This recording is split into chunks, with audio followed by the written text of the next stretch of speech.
So hello everyone, to all the agricultural graduates whoever are preparing for various agricultural prone competitive exams, there is a very good news for all of you. So we all know कि जितने भी हम agricultural graduates हैं, हम एक तो government कोई भी कॉम्पिटिटिव एग्जाम हो तो हम गवर्नमेंट पोस्ट के पीछे भागते रहते हैं, पर एट द सेम टाइम हम ये भी भूल जाते हैं कि बहुत सारे एग्रीकल्चरल ग्रेजुएट्स के लिए even private as well as some government PSUs के भी रिक्रूटमेंट निकलते हैं. Okay, so now we are also going to come up with whatever agricultural competitive exams are there both for government as well as private sector. If any opportunities are there, then also we will bring up the updates to you. Now here a very significant update is there from the National Fertilizer Limited, and the recruitment for 2023 has been out yesterday only. Now yesterday was just a short notice. कल क्या हुआ, एक छोटा सा short notice आया था newspaper में. तो क्या है ये एडवर्टीजमेंट देखने की कोशिश करते. नेशनल फर्टिलाइजर लिमिटेड एक पीएसयू है, okay, mini Ratna of government of India. 2023 का ये आपका रिक्रूटमेंट है किसके लिए? For management trainees. अब यहां पर मैं बहुत दो इंपॉर्टेंट चीजें बताता हूं. अर्लियर नेशनल फर्टिलाइजर्स लिमिटेड का जो भी रिक्रूटमेंट आया है उसमें मैनेजमेंट ट्रेनीज के साथ साथ इवन एग्रीकल्चरल फील्ड ऑफिसर्स भी कभी कभार रिक्रूटमेंट किए जाते हैं. ओके, या फिर agricultural other separate posts also come accordingly, but this year if you see management trainee for just marketing, then for of course your law as well as other departments, only certain departments only have been given. तो थोड़े से ही post यहाँ पर आए हैं, but यहाँ पर agricultural graduates जरूर अप्लाई कर सकते हैं if provided as अपने थंबनेल में देखा होगा कि अगर उनके पास पोस्ट ग्रेजुएशन डिग्री भी होनी चाहिए. So it means that yes, BSc agriculture यहां पर सॉरी टू से पर अप्लाई नहीं कर सकते. तो फिर सब आप लोग ये बोलोगे कि सर बीएससी एग्रीकल्चर ग्रेजुएट्स नहीं अप्लाई कर सकते, तो फिर हमारे लिए रिक्रूटमेंट कहां से हुई? So the point is for all the agricultural graduates जो कि बीएससी स्टूडेंट्स है, जितने भी लोग हैं उन्होंने अगर MBA किया है या फिर MSc की है, then these type of candidates are definitely eligible for applying for this post. हम और डेप्थ में देखेंगे जब इन टोटली हम डिस्कस करने की कोशिश करेंगे इस न्यूज को. So let's discuss in depth. अगर आप इंटरनेट पे जाते हो, गूगल पे सर्च करिए national fertilizer limited recruitment. Apply online के सेक्शन में अगर आप जाओगे तो अप्लाई ऑनलाइन में ऑफकोर्स ये पोस्टर आपको दिखेगा. ओके, कॉशन नोटिस, हर गवर्नमेंट की वेबसाइट पे कॉशन नोटिस होता है. यू गो इन करियर्स, आप करियर्स में जाओगे क्योंकि ऑफ कोर्स आपको रिक्रूटमेंट में जाना है, right? And then you go for recruitment in NFL. Automatically ये एडवर्टीजमेंट्स आ जाएंगी. Engagement of management trainees in national fertilizer limited for 2023. This is where you have to click for view. और जब आप व्यू करोगे तो आपको यहां पर मिलेगी सारे आपके इंपॉर्टेंट डेट्स. तो एक बार इंपॉर्टेंट इवेंट्स या फिर डेट देखते हैं. Commencement of online registration for application is starting today. Yes, आज से स्टार्ट हो रहा है 2 तारीख से. Closure of registration is 1/12, that is 1 December. Application to edit the window starts on 3 December. Application to edit window closes on 4 December. तो 2 ही दिन मिले एडिटिंग के लिए. एंड कट ऑफ डेट आपको बताई जाएगी, ऑफकोर्स वो तो अलग से आपको बताई जाएगी. सो ओपन पोजीशंस कौन से? Management trainee for marketing, management trainee for F&A and management trainee for law. ये 3 ही मैनेजमेंट ट्रेनी के ही पोजीशंस इस बार निकले हैं.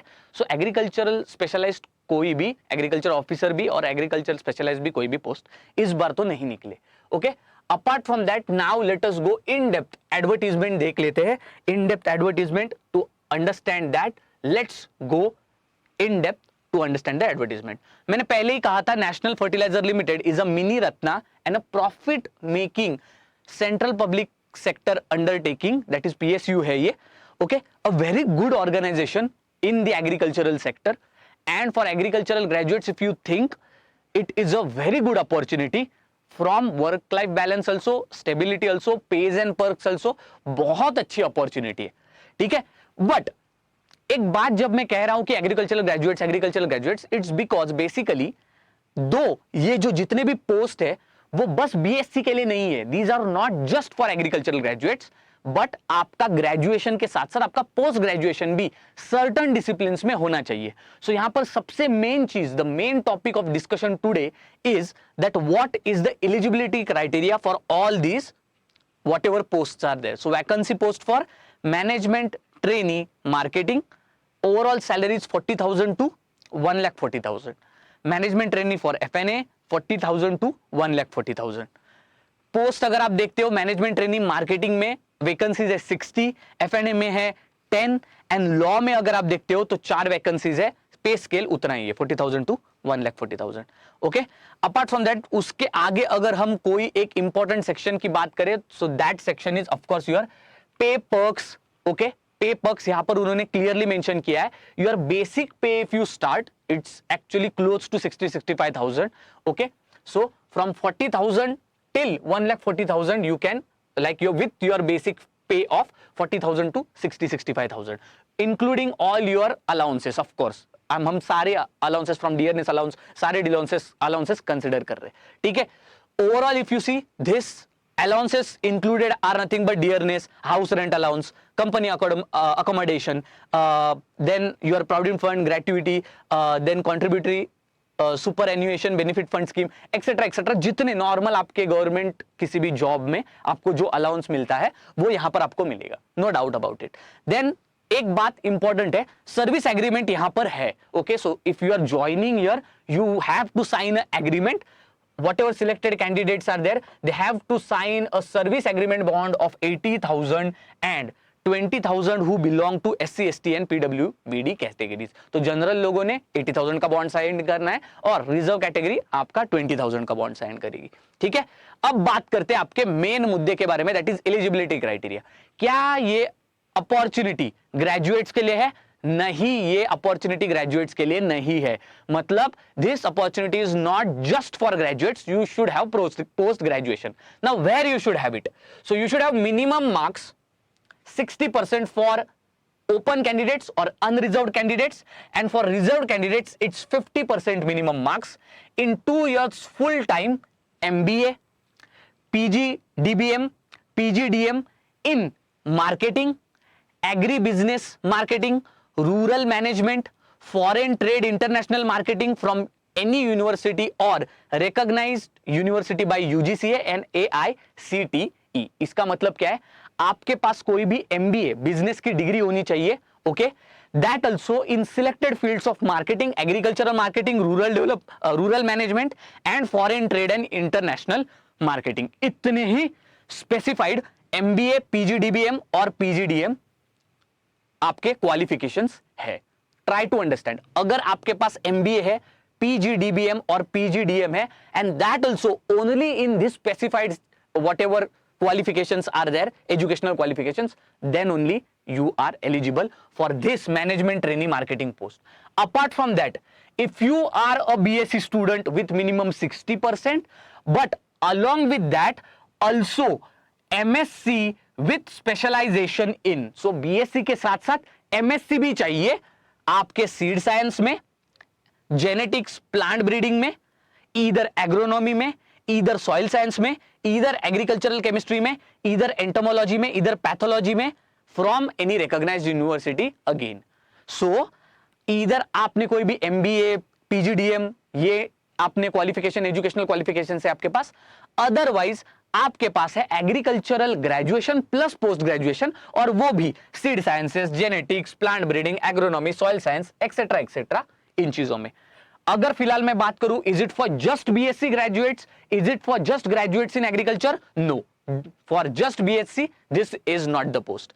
Then management trainee in FA, of course this is a finance post, therefore bachelor degree with pass in final examination of CA, ICWA, CMA from the Institute of Chartered Accountant of India. Okay, then management trainee for law, full time bachelor degree in law. Okay, and minimum 60% marks or 5 years integrated full time in LLB or degree with minimum again 60% mark for of course unreserved and 50% for reserved. ये था आपका qualification, जो सबसे important चीज थी ये discuss करने के वक्त. ओके, देन अगर बात करें अब तो बहुत ही एंसिलरी चीज है, what is the total application procedure if you see, just go on the website, मैंने पहले आपको वेबसाइट दिखाई, राइट? सो यहाँ पर वेबसाइट पे जब आप जाओगे, यहाँ पर आप सीधा अप्लाई नाउ पे क्लिक कर सकते हो। मुझे अगर मैनेजमेंट ट्रेनी पे अप्लाई करना है, I will apply here and then you can start applying for any post which you want. यहाँ पर आपने क्लिक किया तो ये रहा, यहाँ पर कैंडिडेट रजिस्ट्रेशन से पूरा यहाँ पर स्टेप्स चालू हो जाएंगे, राइट? सो एप्लीकेशन तो कैसे अप्लाई करना है आपको इजीली पता है। नाउ जो भी आप अप्लाई कर रहे हो, एक इंपॉर्टेंट चीज है, सर सिलेबस क्या है और एग्जाम पैटर्न क्या है। सिंपल, आएंगे उसके ऊपर मेन डिस्कस करते हैं। When we are talking about overall examination, overall selection procedure कैसा है, so the first stage is your offline OMR based examination. मतलब ऑफलाइन है, offline in the sense physically, computers पे नहीं, फिजिकली आपको OMR मतलब जो सर्कल राउंड राउंड करने होते हैं वैसी ऑफलाइन आपकी टेस्ट होगी। ओके, बेस्ड ऑन दैट उसमें जितने आपके मार्क्स मिलेंगे, ठीक है, उससे फिर आपको लेटर सेकंड स्टेज में बुलाया जाएगा जो है आपका इंटरव्यू। आपकी ऑफलाइन जो रिटर्न जो सर्कल करने की आपकी जो टेस्ट है OMR की, OMR कलर करने की, ठीक है, मतलब ऑब्जेक्टिव टेस्ट है of course. So objective based OMR जो एग्जामिनेशन है offline, that is for 80% overall mark weightage and the interview whatever is there that is for 20% mark weightage. Okay, then when you talk about the main important thing, sir syllabus क्या है।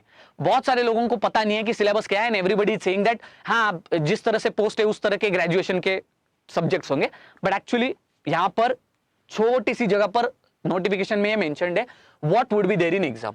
सो on OMR based test there would be two parts, discipline related and aptitude related. Discipline in the sense, for example suppose आपने management training apply किया है, okay, that also in marketing, and suppose you are having BSc plus MSc in seed sciences, तो definitely फिर seed sciences के as well as total agriculture के questions थोड़े बहुत आपको मिलेंगे। So discipline related in the sense आपका graduation क्या है, आपका पोस्ट ग्रेजुएशन क्या है। Aptitude related of course related to your English, quant, reasoning थोड़े क्वेश्चन होंगे, ठीक है। Medium of test of course would be in Hindi also as well as in English. 2 hour paper would be there, that is for 120 minutes, and the total number of question is 150 for 1 mark each, out of which 100 questions would be from the mix of a course curriculum of your qualifying course और minimum educational qualification. इसका मतलब क्या है, 150 question है, 100 questions होंगे। Of course अगर आपने marketing में सपोज ग्रेजुएट किया तो मार्केटिंग के 100 क्वेश्चंस, अगर आपने जैसे मैंने बात की थी एग्रीकल्चरल मार्केटिंग की है तो एग्रीकल्चरल मार्केटिंग के क्वेश्चंस, अगर आपने इंटरनेशनल मार्केटिंग की है तो उसके क्वेश्चंस, अगर आपने BSc plus MSc in plant pathology की है तो ऑफ कोर्स एग्रीकल्चर के क्वेश्चंस 100 एंड 50 क्वेश्चंस जो रिमेनिंग है वो आपके रहेंगे एप्टीट्यूड रिलेटेड, ठीक है। So these are from general English, quantitative aptitude, reasoning, general knowledge as well as मतलब GAB यहां पर भी है, general awareness. There is no negative marking, मतलब नेगेटिव मार्किंग की यहां पर कोई भी गुंजाइश नहीं है, आप आराम से जितने चाहे उतने क्वेश्चंस सॉल्व कर सकते हो। स्ट्रक्चर देखना जाए तो final selection would be based on your first stage and second stage. Offline OMR जो आपका सर्कल राउंड करने की टेस्ट है, सिलेक्शन है, फिजिकल जो आपकी OMR बेस्ड टेस्ट है, एंड पर्सनल इंटरव्यू जो आपकी सेकंड स्टेज है। OMR based whatever the test is, it is for 80% weightage of mark, मतलब मैक्सिमम सिलेक्शन आपका OMR बेस्ड टेस्ट के ऊपर ही डिपेंड करता है और 20% आपका इंटरव्यू के ऊपर है, ठीक है। रिजर्वेशन अगर आप देखोगे तो बहुत सारी यहां पर चीजें दी गई है, रिलैक्सेशन एंड रिजर्वेशन, ठीक है। दूसरी एक मेन चीज है इसी नोटिफिकेशन में, already important dates also have been mentioned, opening date of the exam, okay, correction dates, okay, also submission of the online forms and your exam date also would be mentioned in further notifications. More importantly इसी notification में even if you see तो आपके लिए उन्होंने centres, exam centres, tentative exam centres भी mention किए गए हैं। So tentative centres for offline OMR test from Ranchi, Lucknow, Chandigarh, new Delhi, Bhopal, Ahmedabad, Hyderabad, Chennai, Kochi, Jaipur, Mumbai, Guwahati, Ahmedabad, these all centers have been given, ठीक है। So this is all about the news. Thank you very much. See you next time.